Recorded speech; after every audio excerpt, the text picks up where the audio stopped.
Hey guys, it's Chris Duncan here again, and people have been saying to me over and over, Chris, how do I start a business? I don't have any experience, I don't have an idea, where should I start, and what about all the risk? You know, we always hear about businesses falling over. So what I'm going to share with you today is the easy way that every single one of you listening to this can start a business. It's easy. So I want to share with you how that there's profit in your history.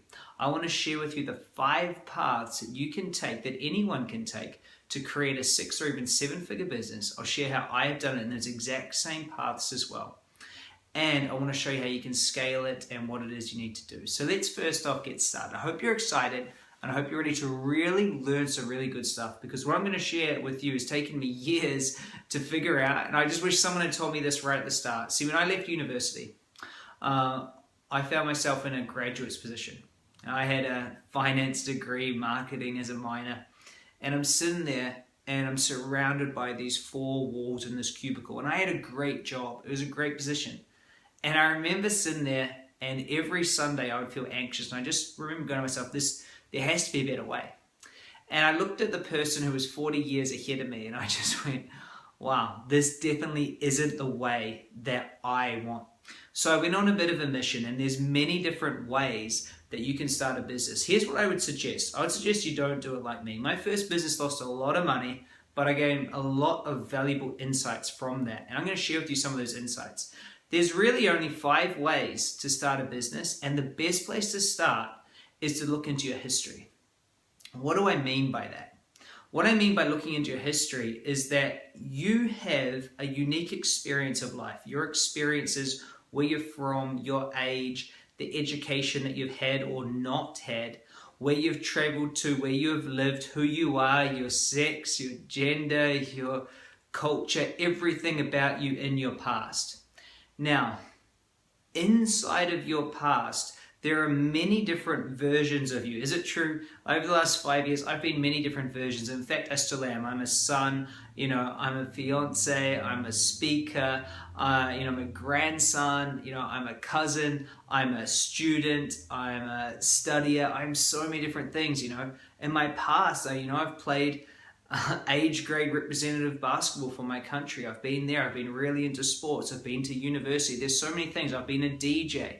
I've been a personal trainer. So there's lots of stuff that I've done in my past over the last, 10 years. Now, at every single one of these points, okay, there's a person that's still in those places. I've been depressed. I've been highly alcoholic. I have been many different people. Now, here's what I want you to know. You have had many different versions of you as well. There are so many places in your past that you have been, people you have been. Every single one of them still exist.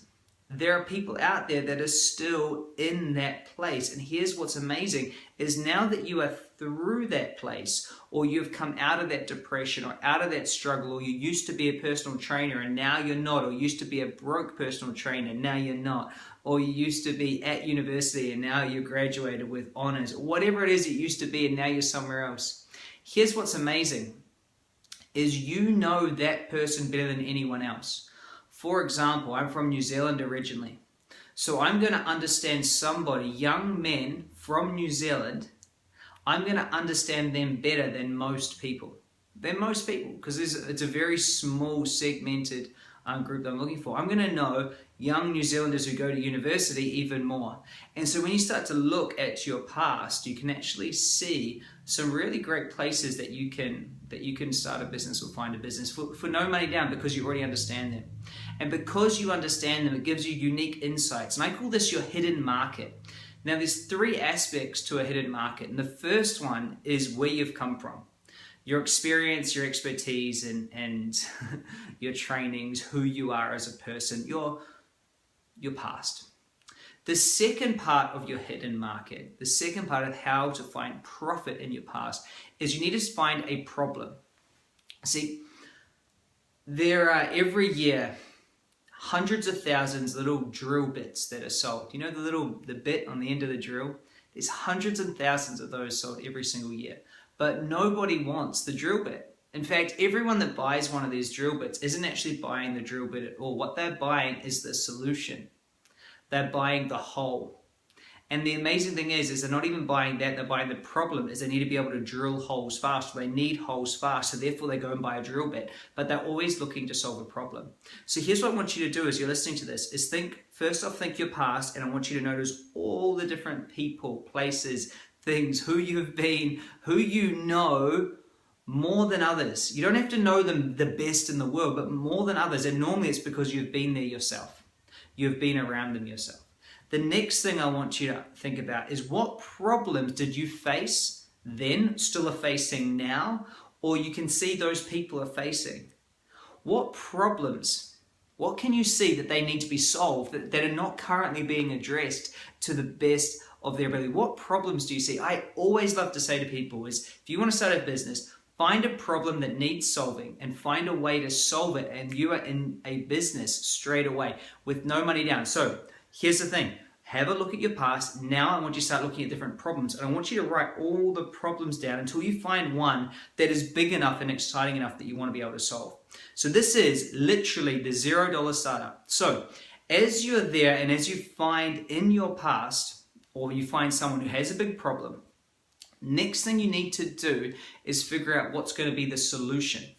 How are you going to be able to solve that problem? Is it something you can do, or do you need something else?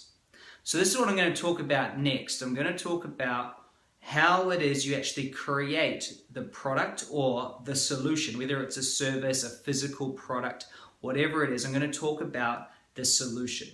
When you create your solution, what you need to do is you need to move through different levels because you want to scale your business as well.